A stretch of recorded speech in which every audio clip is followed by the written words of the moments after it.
wonder if it actually comes across as reversed on the stream. Who knows? The logo. Oh, true. Yeah. Oh, well. Do you want to give a little spiel? Yeah. We can jump in. So welcome everybody. My name is David Raylino. I'm the director of Red Ink Community Library, where we are this evening. And this month, the month of October, we are hosting a speaker series, a 5-part speaker series. This is part 4, where we are investigating the rights, the civil rights enshrined in the Bill of Rights, the first 10 amendments to the Constitution, and how both the state and capitalism have started to encroach and take some of those rights away. And theoretically, what we can do to recognize when that's happening and how we can push back against it. So we've talked about a couple of different aspects. So far tonight, we were talking about the 4th Amendment, the freedom from illegal search and seizure, and the implications of privacy around that, whether or not the state or anybody has a right to your private information without your permission. Your private belongings, your things, your home, all that. We're joined tonight by somebody who has organized and acted within the city of Providence in Greater New England for many years, and somebody who has a tremendous amount of experience working with making sure people continue to stay safe and keep their information private from people who would otherwise use it to do them harm. So we're very lucky to be joined this evening for this conversation. So rather than talk specifically about who you are, what kind of work you do, I thought you might give us an introduction to generally what is an organizer, what is the work of somebody who does activism generally. Sure. So yeah, that's a good start, I'd say. Well, an organizer is someone who's responsible to usually a fairly defined constituency or base of everyday people, and tries to assist and facilitate their further organization towards achieving certain ends through various tactics and strategies to, affect social change. That will be my short little take on what an organizer is. The way it's different from maybe activism or advocacy is that while organizers and organizing with organizations might use techniques that you use in activism, like mobilizing for protests or doing direct actions or, talking to legislators and advocating for your rights.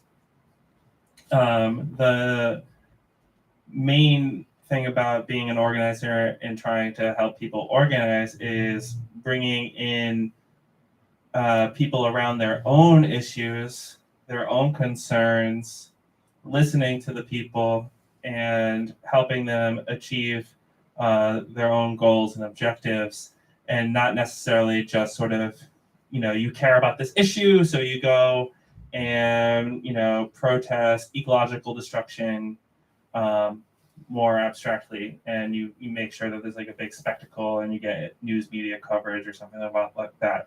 Not that there's anything wrong with that. It's just a different method of,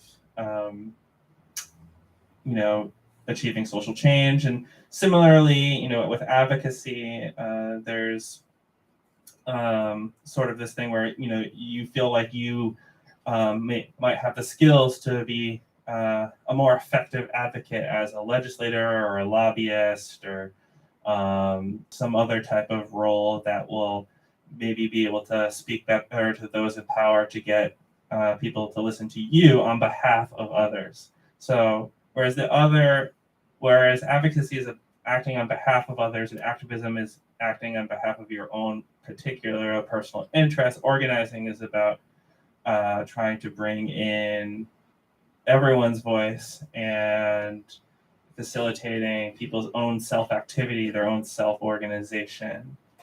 And so you can apply that type of method to anything. You can apply it to organizing for more, just and equitable workplaces or homes or communities, schools, um, transit, all different types of issues, for social rights, for questions around oppression, etc. Thanks, great. Yeah, it sounds like in all three, but especially in organizing, a big part of it is communication, listening to people, and that being able to hear their concerns and amplify those concerns. So it's a very outward facing or very community facing role. How do you what role does privacy play in the life, the work of an organizer? Sure. So, um, unfortunately, we live in a society where, there's I'm sure everyone here in this room and online knows that there's many different types of vested interests and political interests of very powerful people that often don't want you to challenge, them and the status quo, even though many people are living in poverty and very undergoing daily, um, various forms of oppression. Most common one that people are aware of is like, police harassment. Um, but this is a thing that's constantly then like an issue for organizers is, uh, making sure that various different actors and that pose various different threats to your privacy. It's a constant threat because basically we have these rights enshrined in things like the Constitution and the Fourth Amendment, right? That's what, yeah. But it's been a minute since I've been in middle school. But in all reality, it's like these things don't exist unless we exert like our rights by acting on them. Because a lot of it's really just on paper, and the more and more you dig into learning about the potential threats and even having the life experience of them, the more and more you realize that there really isn't any privacy.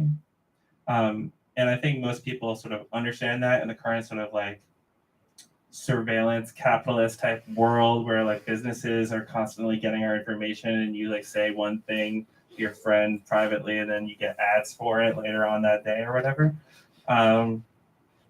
But there are some major threats that often organizers face. And so making sure that you can have private communications and secure communications, whether those are digital or offline, is very key. Right. Yeah. It sounds like it. It sounds like that, like you mentioned, organizers are about making change, about changing things that are in status quo, and that there are a lot of people who want to maintain and protect that status quo, often to the threat of people who are doing the organizing.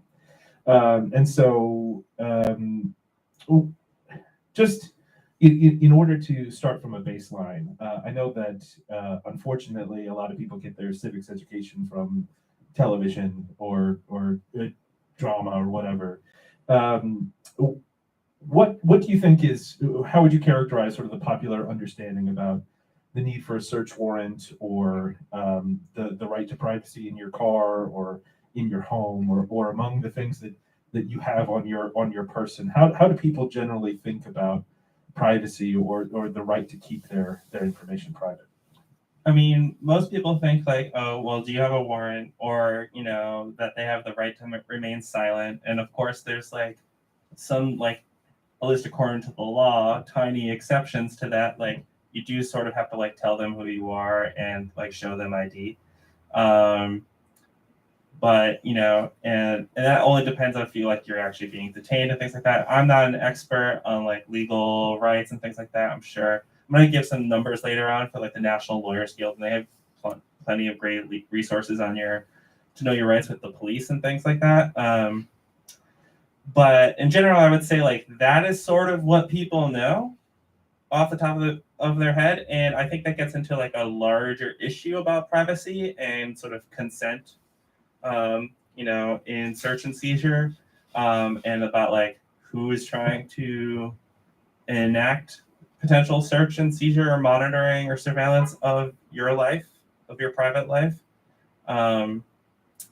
And maybe that gets into like some larger stuff that I could just like flow into in regards to conversation, folks. So that's what I'm gonna do.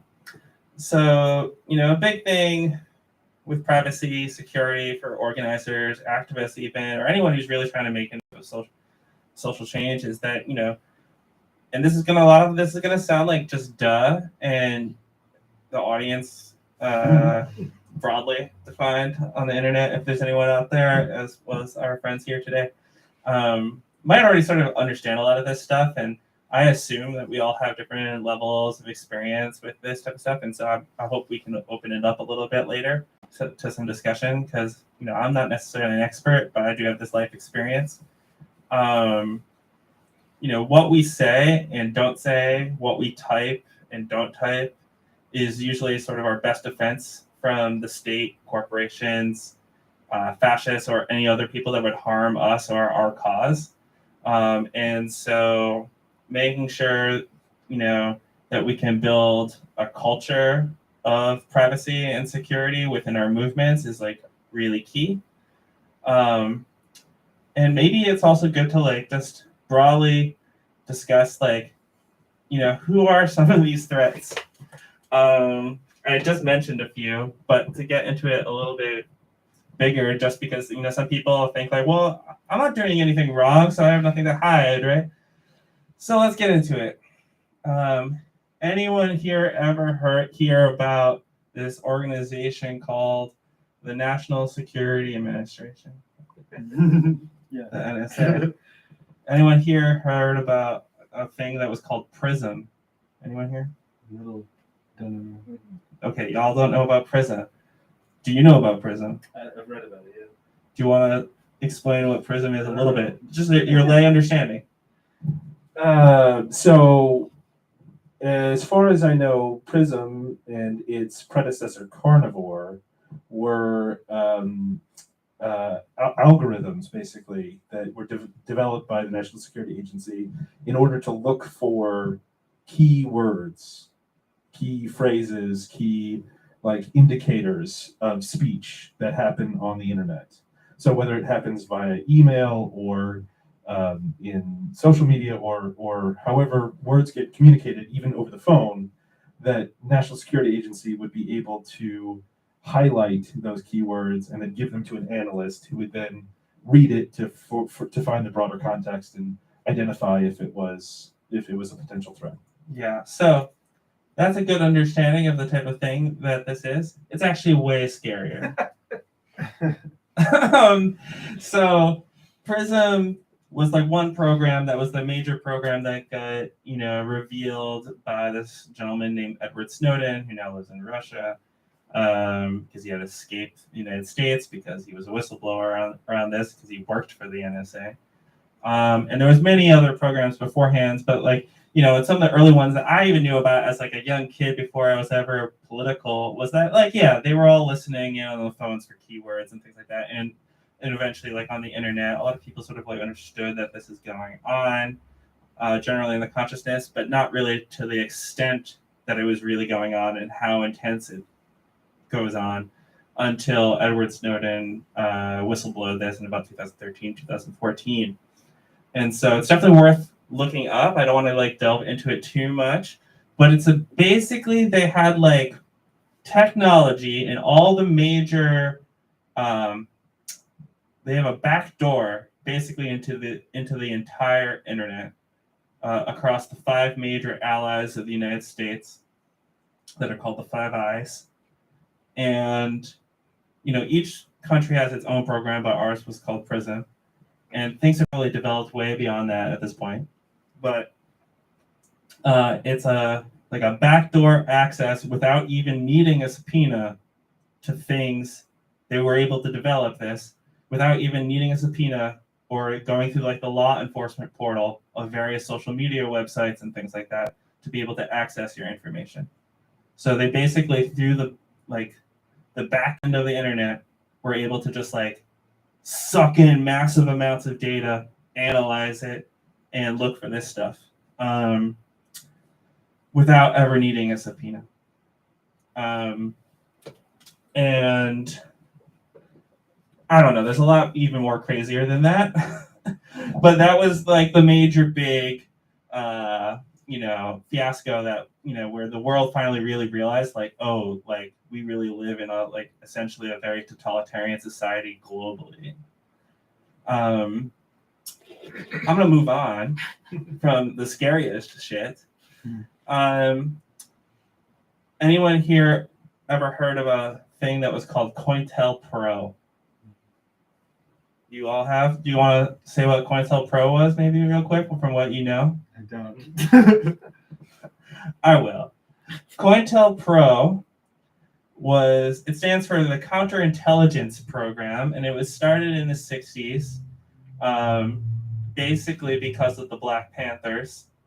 The FBI was ordered by the president at the time to do counterintelligence on organizers and activists in oppressed communities and working class communities, up to the point of like directly spying on them, monitoring them, killing them, etc. Look it up. There's lots of movies about it. If you want to watch a really good one, specifically about the situation with the Panthers, there is a movie called what's it called? Something in the Black Messiah. It came out a few years ago. I'm not doing it justice. Judas in the Black Messiah. Yes. They killed Fred Hampton. I mean, this program was even like basically what was behind killing MLK. And today, stuff like that is still like totally going on within activist movements, and it's like why lots of Black Lives Matter leaders across the country have been like disappeared or otherwise killed under suspicious reasons. Like, why did people in Ferguson just like happen to die in their car because there was a fire? Things like this.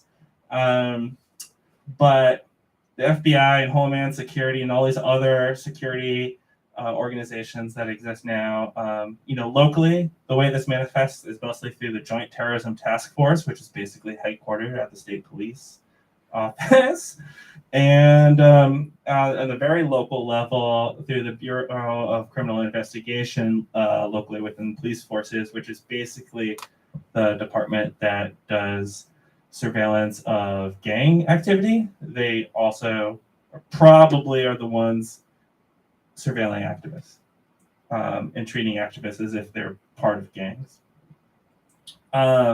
Other people that are a threat to your security, other than these more scary government agencies and things like that, are, there's corporate spying and like private military or police like oriented corporations that develop spying technology for like low-level police departments or for like corporations that want to spy on their rivals and things like that. It can also be used for corporations to spy on like their workforces. And of course, there's general then like, surveillance capitalism, where I talked about that earlier with the internet, just monitoring of all of your life, whatever you put into it, they're going to try to find a way to make a profit off of it.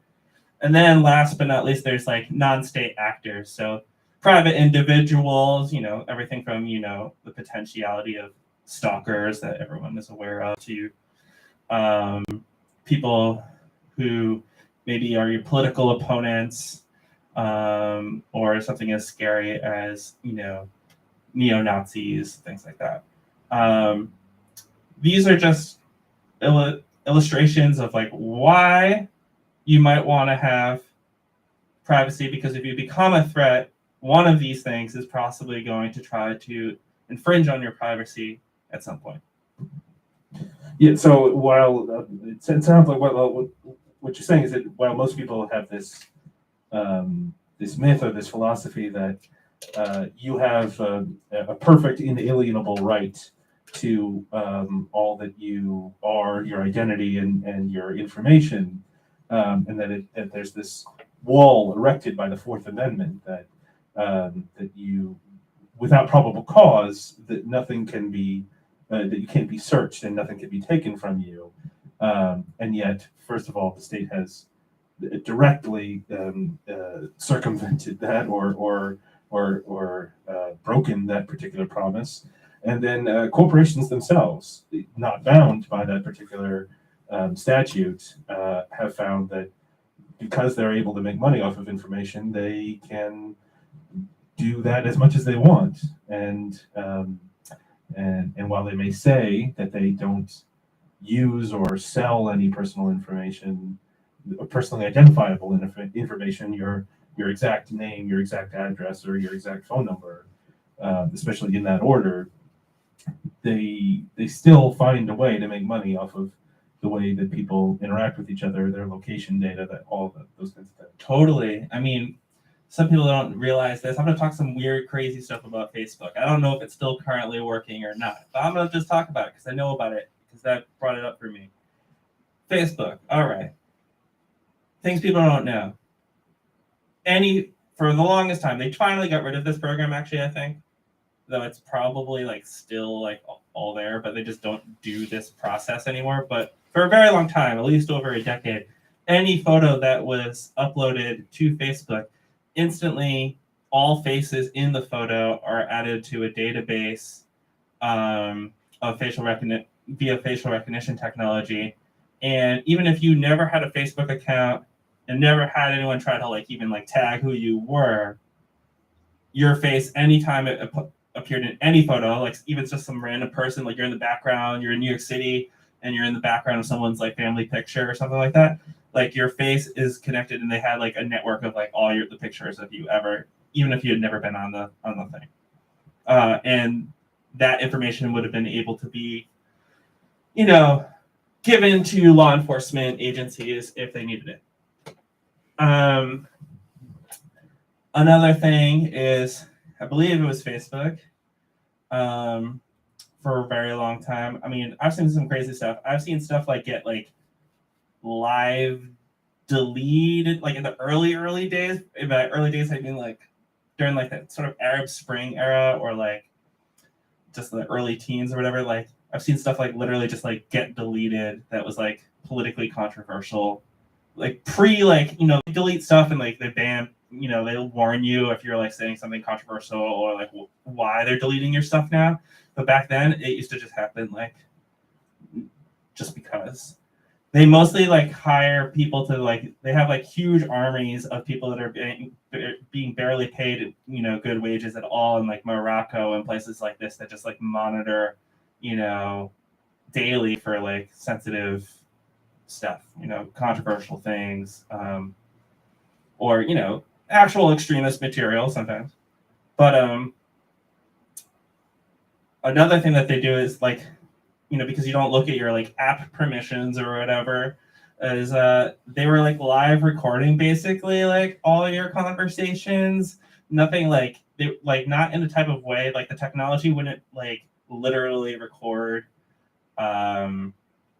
like full conversations or whatever, but it would be basically trying to pick up on keywords so they could do marketing to you. And like they would sell that information like in an abstract manner to like third parties so those people could do their marketing to you. So there's just stuff like that, like you just that they can do on that level. So I mean, a big thing here and why it's such an issue, especially in the more modern era, is like the first types of ways you heard about spying back on activists back in the day was like, they bugged your phone. They got this like they would actually like go into your house, break in and like put something in your phone or put something that was listening in your home or things like that. And it would maybe send out a radio signal to like something outside, usually like something on a telephone pole outside that would like relay it to the white van that you all see in the TV. Not that that's not still real, like it is actually pretty real. It can still happen. But telecommunications and now like the internet, everyone basically has a tracking device, a spy in your pocket at all times, every day, 24/7. And so it's basically near impossible to live the lives that most people would have to live now. I mean, at this point, I doubt even you're able to get to the point of probably 10 or 13 without having to like sign up for an email or something. So I've often wondered, this is just a sort of a jokey thing, but I've often wondered, how possible it could be to like, how far can you get in an adult life and really avoid ever having to like actually interact with the internet at this point, because like the government and various other institutions make it like impossible to avoid it. So Absolutely right. That they've created this indispensable resource, this utility that everybody uses, and yet the fact that it developed so quickly and so extensively that the level of regulation wasn't able to keep up with it, and so now we hear stories of abuse of the information all the time, very high profile and very low profile cases. So to take it back to the Sure. work of an organizer, the activities of listening to people, hearing their concerns, organizing, aggregating their concerns, and then amplifying them. How can spying and the lack of privacy disrupt a lot of that work? I mean, it's all really about what they're most concerned about is operationalizing your thought and your beliefs. And by operationalizing and being the ones who are concerned are the people that, are maybe a threat to your cause. So it's, it's not illegal to be, progressive or an anarchist or a communist or a Marxist or a socialist or a black nationalist or an environmentalist or a labor activist or anything in this country. But like once you start exercising your beliefs and your supposed rights, it starts to become a problem. And so I guess that's the main thing, because that means planning. Like you're planning on things. They want to know like who planned this, who decided that this was going to happen, who's the leader, or who's the network of people that are the most important. That's a big thing. Metadata is what it's called. Is like the overall arching network. Who you're connected to, who the 6 degrees of Kevin Bacon or whatever is actually hella important. And oftentimes more important than even the content of what you're talking about. Though the content is often obviously like explicitly important if in an acute sense, if they're trying to like stop a certain protest from happening or something like that.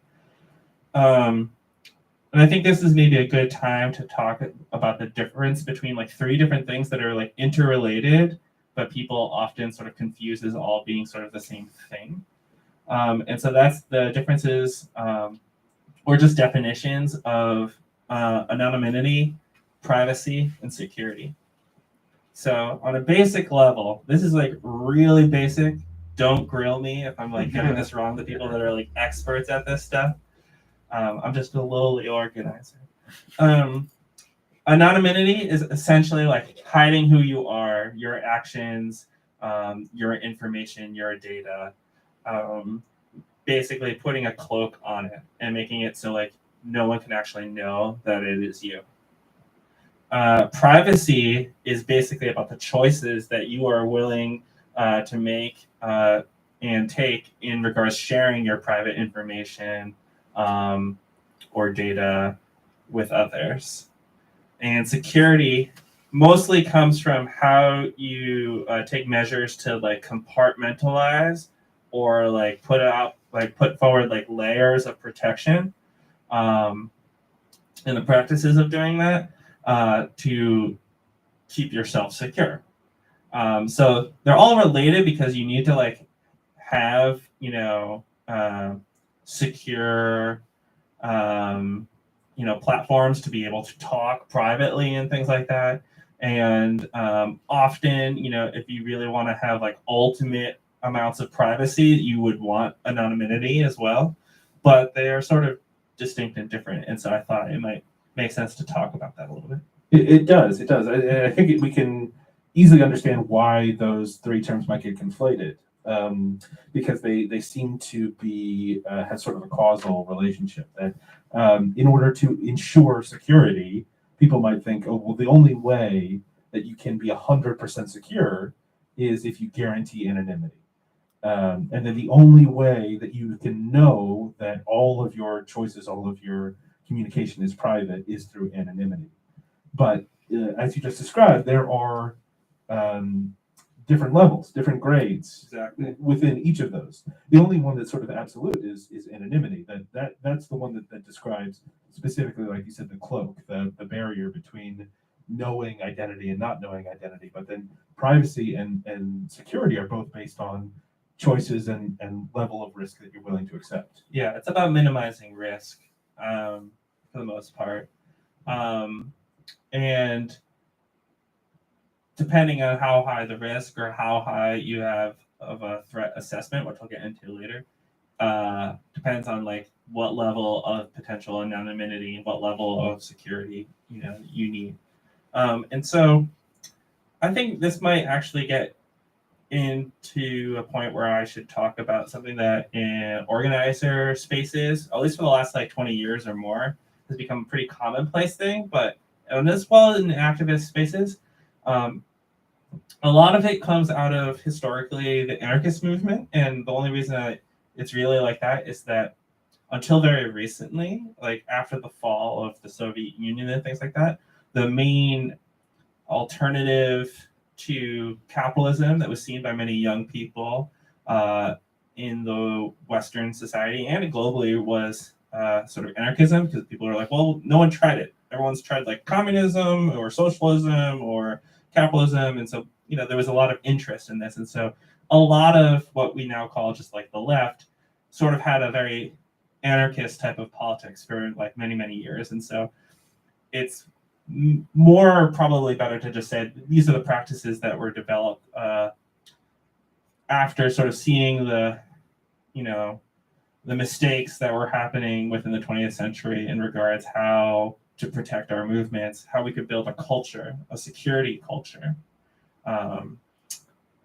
to try to protect our movements and our organizations. And so because of very notable or famous instances where organizing for a better world, for a more progressive or leftist or socialist world was thwarted by lack of security or lack of privacy. Totally. You mentioned COINTELPRO, that the spying program that might have killed Martin Luther King and probably killed Fred Hampton, that these programs were able to stop leftist or progressive movements before they were able to gain momentum because of lack of security. And so, as you were mentioning, moving into the 90s and the early part of the 21st century, I think there was a very popular reassessment of the way movements were organized, that the way people organized each other, because so many times in the past and so publicly have those movements been disrupted by the fact that the vested interests, the capital interests of the world, whether they be state actors or non-state actors, they were able to stop those movements from ever getting started just by infiltrating them. Totally. And like there's a history of people being on top of these types of practices within like immigrant communities in our country, because immigrant communities were often, suspected as being, oh, these people might be foreigners who could have spies that will hurt our country, et cetera, et cetera. And a lot of immigrant communities, in the early 20th century were coming from Europe and places that had histories of very progressive movements, that had like won many social rights for their people. And the United States didn't want that coming here. And so in a lot of ways the United States is like fairly, like, at least within like middle class consciousness, like fairly underdeveloped in regards like the need for like solid security and social solidarity around this. Because if anyone is a even basic student of European or just like global history, is like many other places have had to live under fairly terrible authoritarian rule of some sort, or have dealt with many like fascist coups, or just military rule of some sort. And so they sort of, a lot of those countries, people really recognize that like the need for this. But in America, it's been like historically for certain parts of the population, of course, sort of there's this veil of liberty per se. Yeah, it sounds like at least in part you may be referring to the Muslim community after 9/11. Mm-hmm. The fact that that basically overnight anybody who had ever attended a mosque was suspected of being a terrorist. Totally. And that happened also like in the early 20th century. Like a lot of people who were Jewish or Irish or Italian or Russian or any foreigner really was suspected of being a spy. That could be secretly bringing in like communism or some type of plot to like tear down the United States. Yeah, and we hear it again in 2016 when Donald Trump becomes president, that he tries to scare people enough with the idea that there would be people from Mexico trying to come to the United States, but that's not scary enough anymore. People aren't terrified of that anymore. So then he tries to layer on this idea of there are potentially Muslim terrorists trying to infiltrate the Mexican migrants and trying to come through the United States through the southern border. Yeah.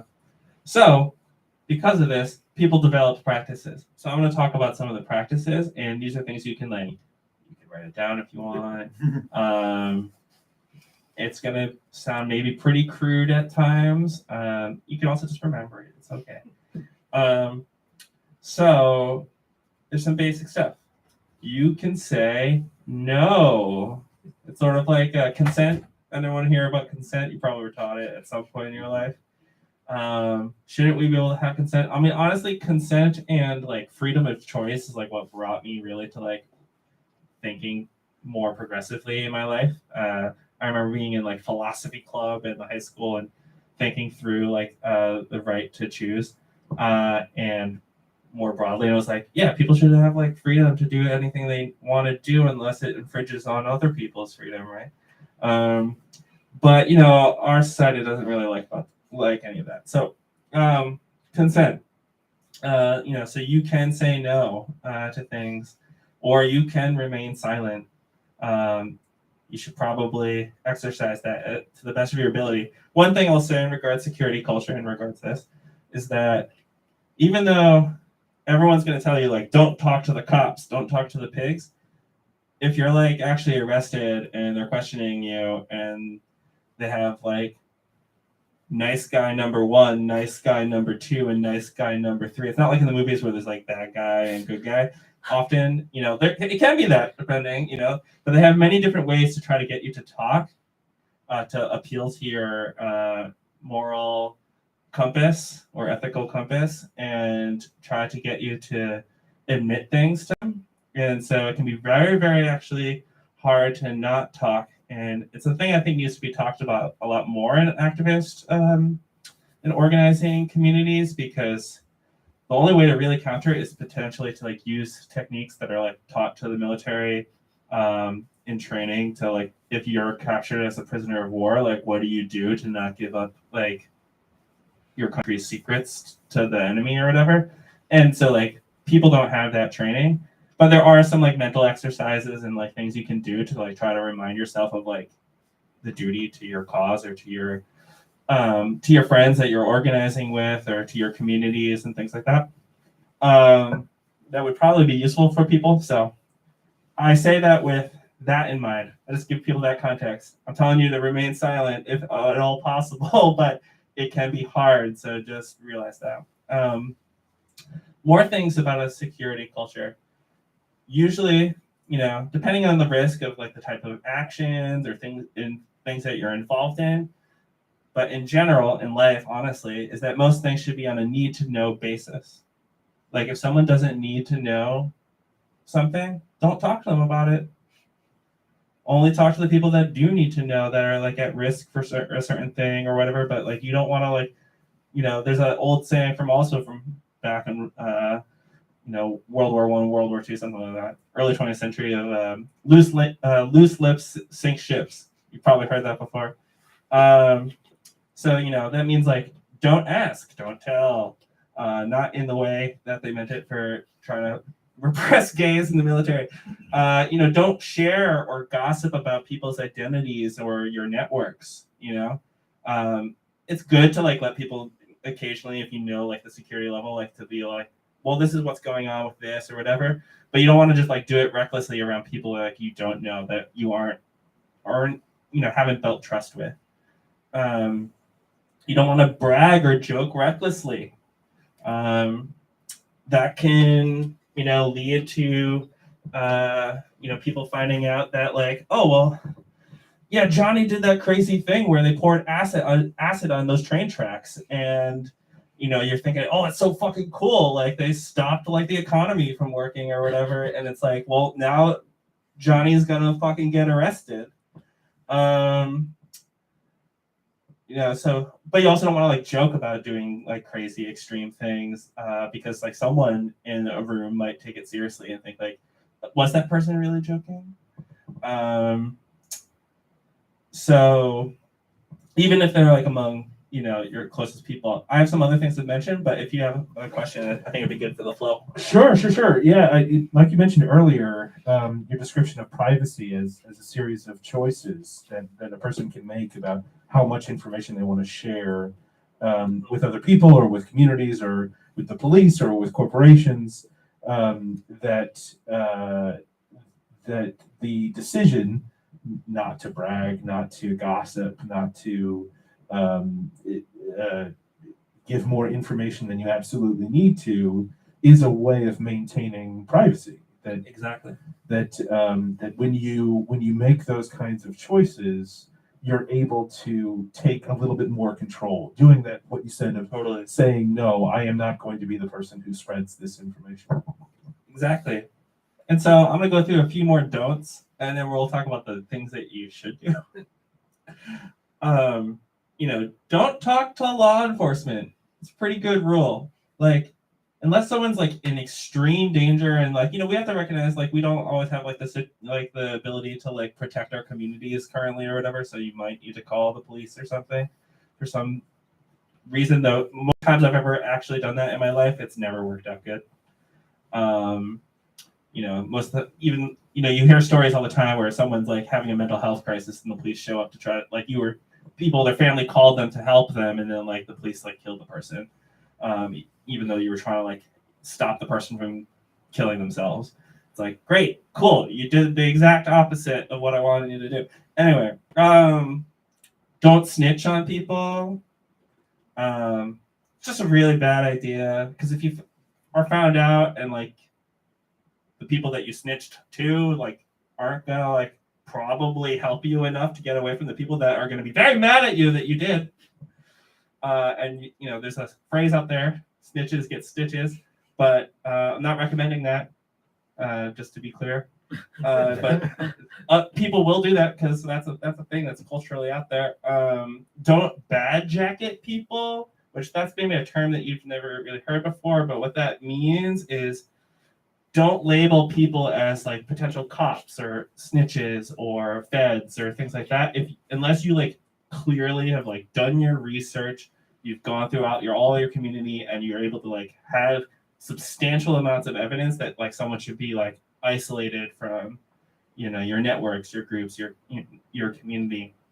It's very bad practice because it causes paranoia, and then when paranoia causes bad security, because you start to lose control. Because it's all about trying to maintain control, and make sure that people like actually have security. Don't be predictable. This is a big thing. Like, sometimes like, especially this gets important as you maybe have more high risk things you want to do. But like if you're planning all the time in public at the same park or in the same building or something for your big action that might actually risk people's livelihoods or something like that, it's going to be very easy to surveil you. It's going to be very easy for people to figure out your plans because you're very predictable. That dovetails with don't plan publicly. Of course, like some things are totally fine to plan publicly because it really is just like harmless, probably. There's very low risk. But, in general, in a lot of activist type stuff, it's a lot about taking actions against people in authority. And so there's like some inherent risk there. So usually it's best to like have some layer of privacy regarding your planning. Don't be a flake. That can be a big thing. If you start flaking out all the time, it can make people paranoid that like someone's actually something that, it's just bad. There's many other reasons for it. And all right, after I just told you a bunch of reasons to be paranoid, don't get too paranoid. The whole point of doing this type of thing is to minimize risks ahead of time, so things don't get to the point that you're freaking out thinking like everyone's watching you, all your friends might be out to get you, things like that just totally destroy groups and senses of solidarity between people when we're trying to build a culture like of care. That's what security culture is about, is that we care for one another and we want to take care of one another and try to keep us safe. So yeah, this is some of the do stuff. Yeah, Sure. Yeah. Go ahead. It's totally understandable, right? But why people might start to spiral a little bit Totally. around security and privacy, and especially when you feel like you want to make choices that are outside of your control, that you would like to be able to, say, for example, keep up with your friends, or be able to share your life with the people that you care about. And the only way that you know how to do that is by uploading your photos to a service that is automatically using face recognition on all of them. Sure. Yeah. So it's tough, but those are the things that are outside of your control. That you can't. That one individual person is not going to be able to bring down Instagram or Facebook or something like that. Sure. So understanding how much you share and how much information you tag onto it, the metadata that you described, Exactly. how far you go with that information, you still have control over that. Yeah, exactly. I mean, it's similar to like bodily autonomy in a lot of ways. It's like it's really about trying to like exert and re-exert and reassert your control over your life and like what's going to happen to your groups. So on a note, I'm going to talk about some of the do's, which I'll probably talk about a little bit more in depth in a second. But you do want to assess your threat/risk level. You do want to let people know your needs in your group. You want to also you do want to respect people's boundaries and their needs, and we do want to look out for each other. So I know that is a lot less than all the don'ts, but it's just to reiterate that we're doing this because we care for one another, we care for our communities, and so we need to make sure that also we show that in our actions. Because another big thing, there's an old phrase also from the anarchist movement and sort of activist movement in general, which is misogynists make good informants. But really, it's just antisocial behavior on your own part or within your groups can become very dangerous towards the security, not just literally, but the stability of your group, because it doesn't build, it destroys trust when someone happens to perpetrate abuse of some sort or just too much like racist microaggressions or these sorts of things. Right, just in the same way that we repeat the phrase, we keep us safe, that, Yeah, that, totally. that we are responsible for our own safety, security, and defense. We are also stronger and better equipped to do that when we work together as opposed to when we work individually. So, like you said, sometimes it can feel very daunting or very difficult to make all of these security and privacy decisions on your own. You don't have to do that. You don't have to act independently when it comes to making privacy and security decisions. You can do those things, like you said, care for people, talk to people, reach out to people, and work together in order to help build that community culture of safety and privacy. Yeah, and so I'm going to speak a little bit about that now. Actually, this is all like flowing very good. I'm glad I prepared, and your questions are working. So I don't want to bore you too much, but so on that note of like how we do that, how do we do that collectively? Is it makes sense in most scenarios, even the most like above ground organizing scenarios. So let's say you're trying to organize a union. That's something I've had a lot of experience with. One of the things that you're doing is you're trying to utilize vetted groups of like trusted people to get towards your goal. So, in a workplace, your boss is essentially the dictator of work. It's not like you get to like vote who your boss is every 2 years or something like that. There's then like little bureaucrats or little politicians below them, your managers, and so you got it like it's essentially a dictatorship, and so you need to be very careful within the workplace. We don't have economic democracy in this country or under capitalism, and so when you're bringing in new people into like a union organizing committee, often what union organizers do first is like they've built relationships with their coworkers first, real genuine relationships, friendships, and then they have like one or two people that want to form a union, like talk to certain people one-on-one, slowly but surely get them on board, and only after like two people have said, yeah, this person seems like they're actually on board and they're not going to be like a snitch, essentially, or that they seem like maybe ready to like join like the effort, but they just need a little bit more of a push or something like that. So that's an example of like very sort of still like very legal types of forms of organizing. But in stuff that might be a high risk, direct action, activist activity, like putting up a banner drop on, let's say, I don't know, the state capitol or something like that, that says something very controversial or something like that, where you might get arrested because you're not supposed to be up there or something. You would want to use a very vetted group of people that you sincerely trust. Organizing person as much as possible. Yeah, you want to organize in person as much as possible. Like a lot of young people these days think like, oh, we can just do everything online or everything through chatting in group chats and stuff like that, or everything through Twitter. But that it's just like way better to like make sure that your things are secure and not getting monitored, and that you have privacy for it if you're organizing in person as much as possible. You want to really be conscious of the locations you choose to do your organizing in and consider the risks of them. So, there is like legitimate security issues with, buildings or locations that you choose to do your organizing. I mean, everyone sort of gets this, I think. Like, it's why like certain people like this, it's why there's security guards or why there's bouncers at clubs and things like that. But like, we see that in our everyday life, but we need to be conscious of like the spaces and like that we have, and like, there's the exit right there, all that type of stuff. And then if you do choose to have to do some of your organizing online, you want to make sure that you do it with an encrypted system and only where you really do know everyone who's part of it.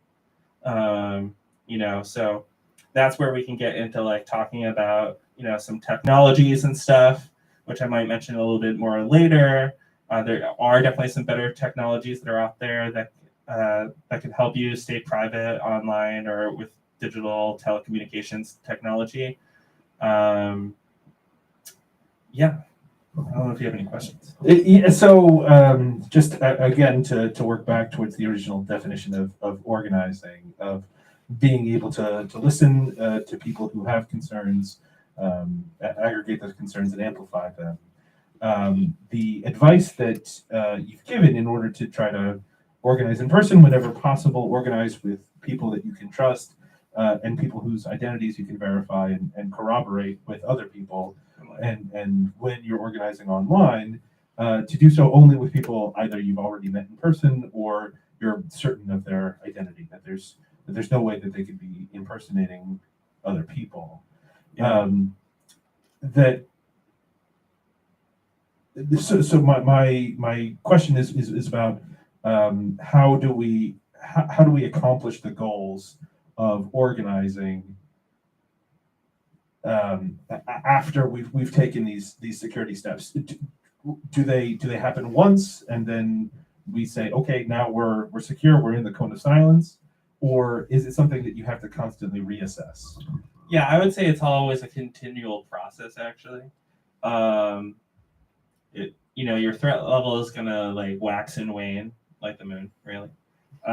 Depending on times, like there's times where there's a lot more freedom to be out about your views, and then there could be times when you start having less of that, when they start taking away rights, and maybe you don't have those freedoms. Like the first thing that they usually do in like authoritarian countries is like ban unions. They start banning any of your like even your public things that you are able to do, and so then you're not even by choice like going more private, like you're forced to become more private.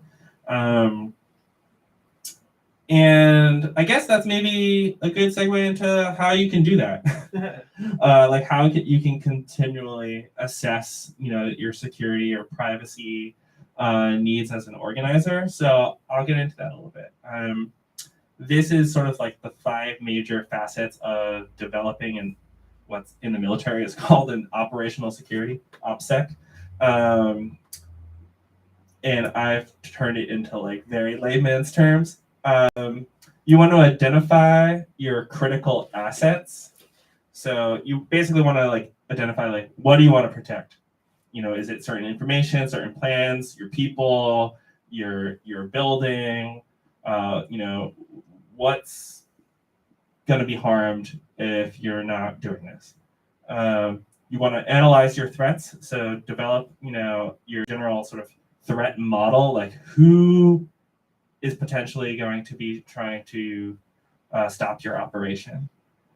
So any of those types of people that we were talking about earlier, there's many different types of people that might want to infringe on your privacy or your security. You want to analyze your vulnerabilities. You want to figure out, what are your weaknesses? What are your pressure points? What are gaps in your understanding, potentially? Some of the ways you can figure out that is doing like sort of a SWOT analysis. That's like a thing from like nonprofit world, but it's like strengths, weaknesses, opportunities, threats. It's another way that you could do this. You want to do a risk assessment. You want to start thinking about like what could happen. What is the opposition already doing to like hinder your ability to act securely and privately? And you want to use this information to like essentially assess. Okay, like really like what level of threat is there? Like there is like who our threats are, but like what could they do currently, you think? And then lastly, there's the measures you do to like actually sort of try to secure your privacy.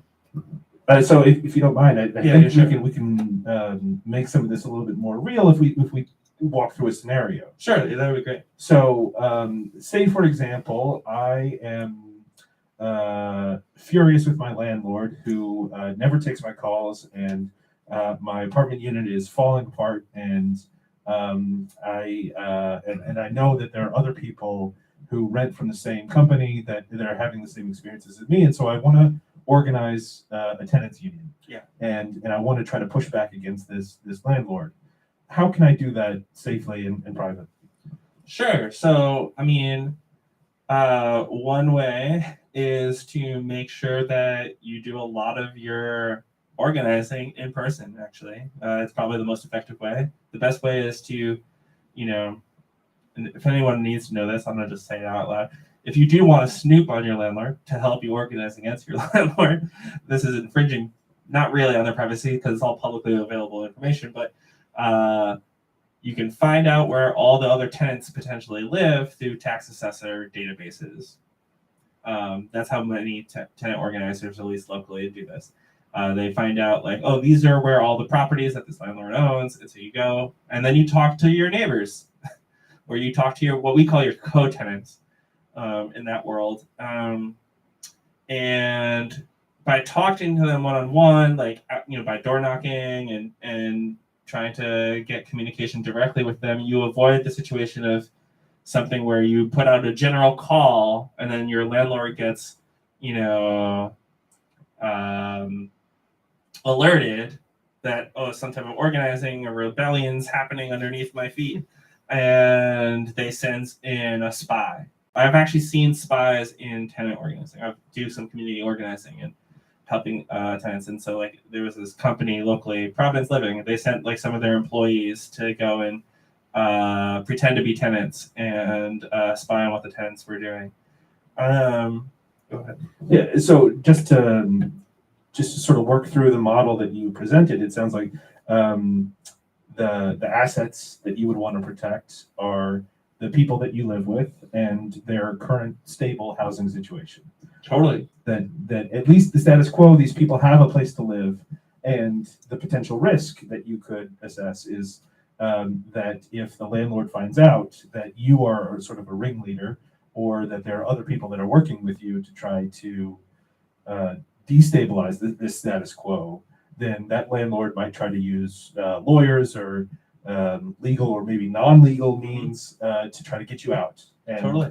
And to disrupt your housing situation or the housing situations of the other people that you live with. Totally. I mean, in the case where like there was this spying, what they were able to do is they were able to find like the demand letter and essentially like the plan that the tenants had made to like try to surprise the landlord and have him not be on like aware, and maybe actually have some type of emotional reaction that could maybe move him towards change and fixing things. But because he was able to like actually get a hold of the plans, he wasn't surprised, and so like nothing was really a surprise to him, and so there wasn't really a way of scaring him into being like, holy shit, my tenant's organized against me. So that's another factor. But it's definitely, I mean, many different things can go into this of like, you're definitely trying to protect your people. That's the biggest thing, because the whole point is that we care about people. And at any step in the process, there is a potential that your momentum can be disrupted by a lack of privacy. So while obviously you can't organize with complete anonymity, you still have to communicate to other people that you are who you say you are and that you share their interests. You still have to be careful to make sure that if you're using tools or technology in order to help you do your organizing, that you're still aware of your potential weaknesses and how they might be used against you by the people who want to end your organizing effort. Yeah, and so this is going to be like the most briefest organizing conversation 101 ever, but one way that you can do this in your work is maybe people here have heard of something called a ladder of engagement. Or it's sort of like in the union world, it's like a know the union, hear the union, see the union. But basically, think of like there's like a core circle. These are the people that are like 100% pro-union or pro your cause. And then there's like another group of people that are like, they're sort of followers of your cause, but they don't really get actively involved. And then there's other people that like see it and they recognize it, and but they're not like sympathizers and things like that. And so as you're trying to like bring people in, there's sort of these layers of trust that you can sort of gauge with all the people. So that's like one way on a more practical sense, like within all organizing. What's really important is like keeping that core group like safe and private as much as possible, but you can do it through having these like sort of layers that compartmentalize sort of the issues. So like you don't you choose essentially not to reveal too much to like depending on like how public it is to like how like closer so you're not gonna like just talk to people on the street, be like, hey, we're doing this X, Y, and Z, but you might talk to someone who's like a sympathizer that you've already like talked to for many weeks about something. That's a real life example. So that's called like concentric circles. Just a useful way to think about like the flow of like supporters into an organization or the flow of information outside of an organization. I think now is a great time to just like move on to like some very practical tools and stuff. A lot of times people come to these and like these types of talks have done some in the past, maybe about 10 years ago, and they're like, what can I do to like make sure that like my phone's safe and things like that? So I'm willing to like talk about that. Let's do it. So I think the number one resource that I would suggest that you can even like share with your mom or your grandma is called privacyguides.org. Again, that's privacyguides.org. It did originally start out as like some like Reddit community or something years ago, but it's gotten to become like very just there's multiple layers of like vettedness within it of like what these recommendations are, but it's mostly about tech. So that website will go really in depth about the security and privacy of these tools, and I'm going to mention a few tools that basically organizers use on the regular to keep themselves more private and more secure. So Signal Messenger is an app that you can use that's encrypted text messaging, essentially. And I mean, at this point, it's more than just text messaging. When I first started using it in Activist, it was called Text Secure, and it was literally only texting. It was like your texts were secure. But now it has like images, video. You can even do video calls and things on it, group chats. You can send a link to people to like join, and like has ways to like make sure that only an admin lets the person onto the group. All these things. It's a very great app for that. There's if you want to sort of like have a level of anonymity, you can use a VPN. People have heard about VPNs probably before. A good free one is Proton VPN. It's out of Switzerland. They do like technically eventually comply with like state actors and things like that, but they're pretty good because it's like in a Swiss vault, like down in the mountain somewhere. It's going to take a while. They have good privacy laws in Switzerland.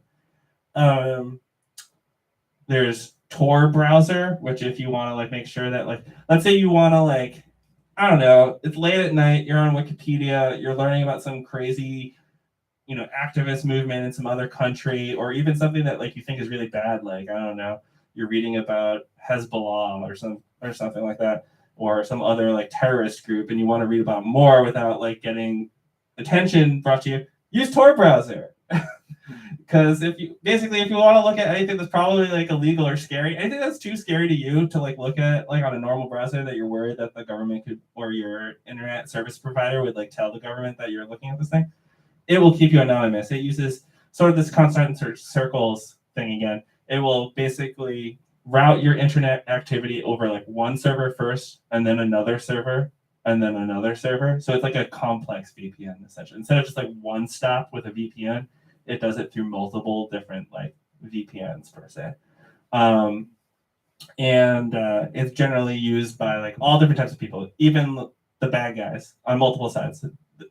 The bad guys for me are state actors as well as actual bad guys, like, unfortunately, like sex trafficking rings and terrible, narco trafficking terrorist organizations and things like that. But it's useful to make sure that people can stay anonymous and circumvent censorship and things like that in third world countries.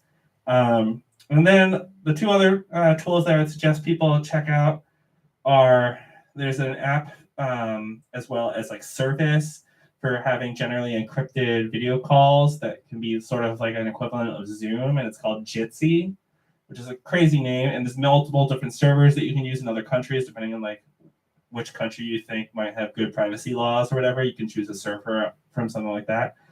And then there's CryptPad, which is essentially like an encrypted version of Google Docs that you can use. It's pretty awesome. You can put passwords on your documents, and it's all encrypted.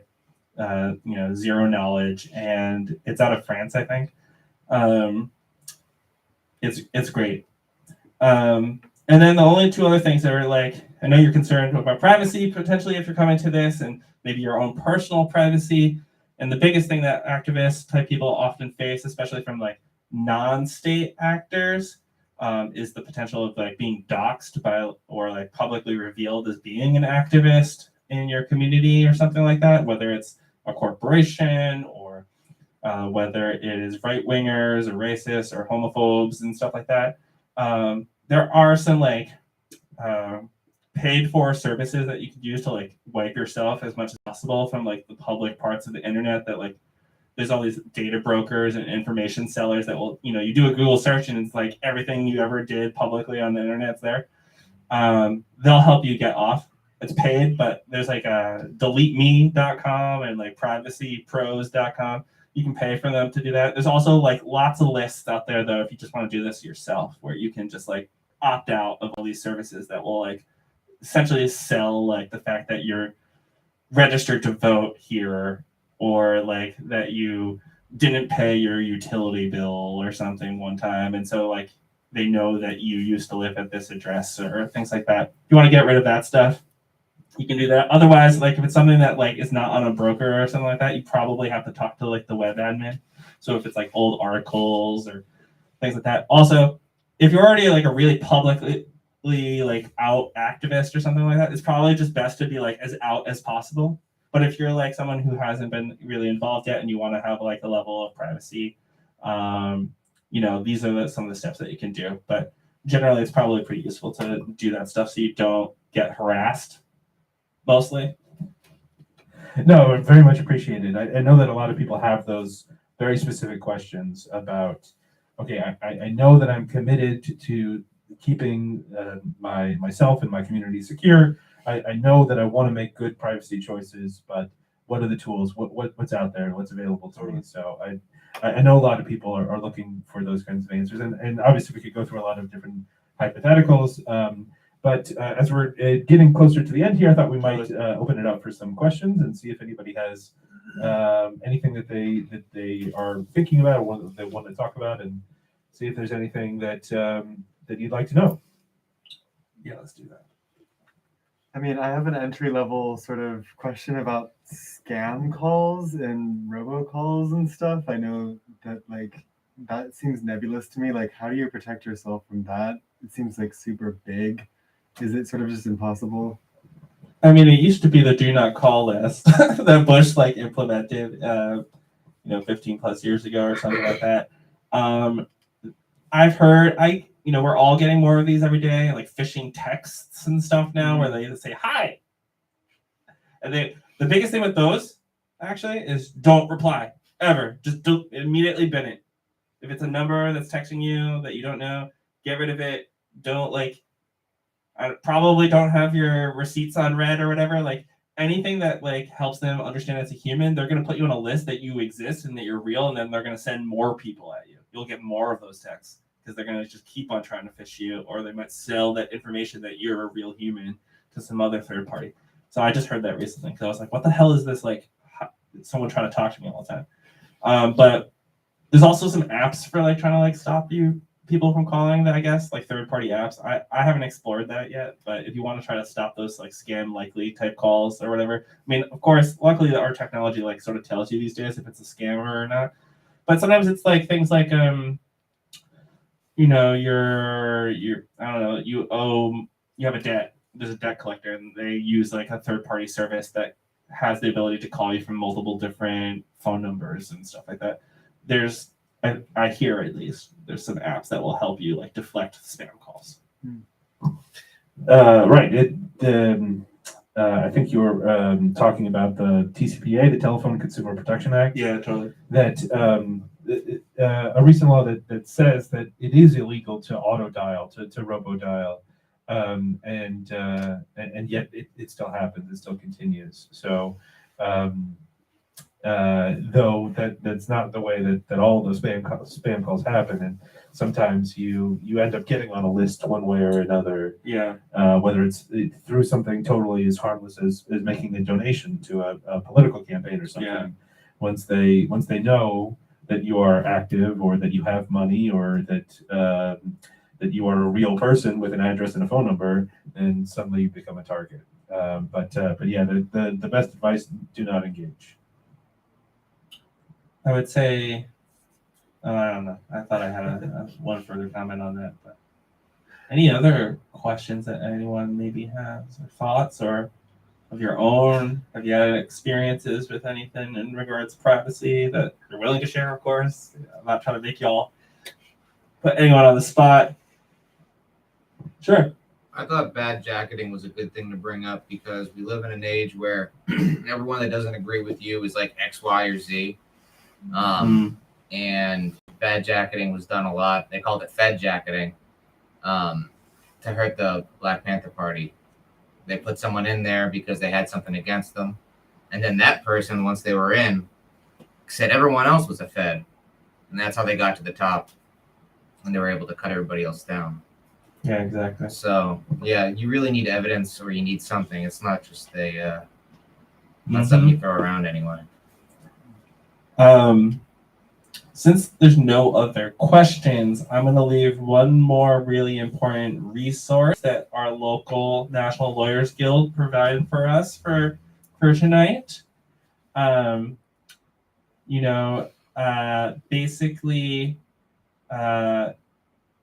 here's a number for the national level National Lawyers Guild legal support phone number. And it's one, of course, area for the United States. 212-679-2811. And what you do at this number is you leave your name and number, and they'll call you back. And this is good for if you've been approached by a federal agent, so like the FBI, or like Homeland Security, for subpoenas, if you've been subpoenaed, or you have a grand jury summons, etc. Like if there's like something really crazy happening, you want to call them. They'll be the best for helping you. If it's other things that you're like, the police show up to your house and you think it's weird, or you try to detain you, or you get arrested at a protest and things like that locally, you can call the Rhode Island National Lawyers Guild. Their legal support number is 401-400-0941. So that's probably like who you want to call if you got arrested. You might want to write that number down on your body in like Sharpie marker if you went to a protest or something like that, and you need a lawyer. And then last but not least, if you're a part of groups, or you might eventually in the future be part of groups and you want to have this information available, there is a community bail fund locally in Providence and in Rhode Island. And the number for that is 401-648-8902. You want to text that number. It's preferred that you text it. And to post bail, they need the following. The location that you're held in, or the person is held in. So which police department, which precinct, etc. The name of the person who's been arrested, first and last. The date of birth of the person arrested, and the bail/citation amount.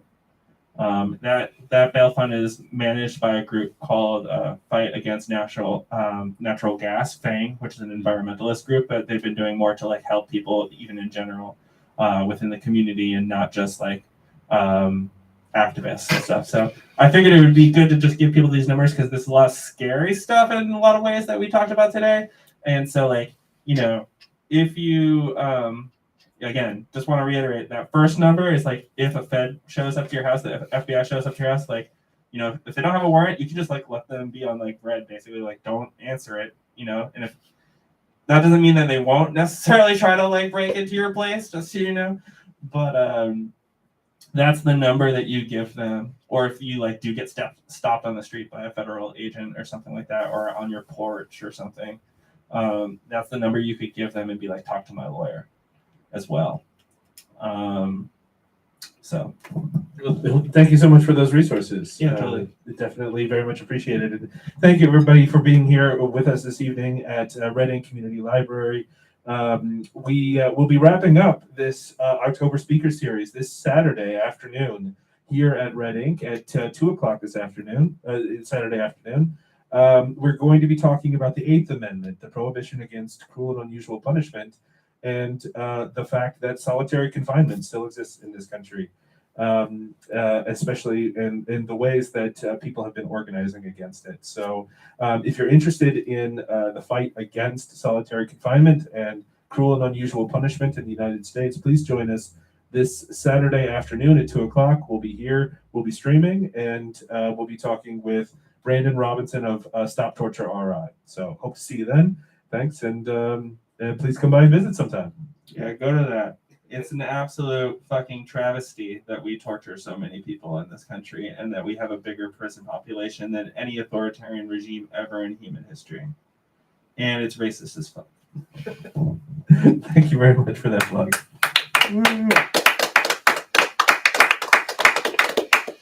Thank you. Thanks. David and I have a friend. He got a phone call a couple months ago, and it was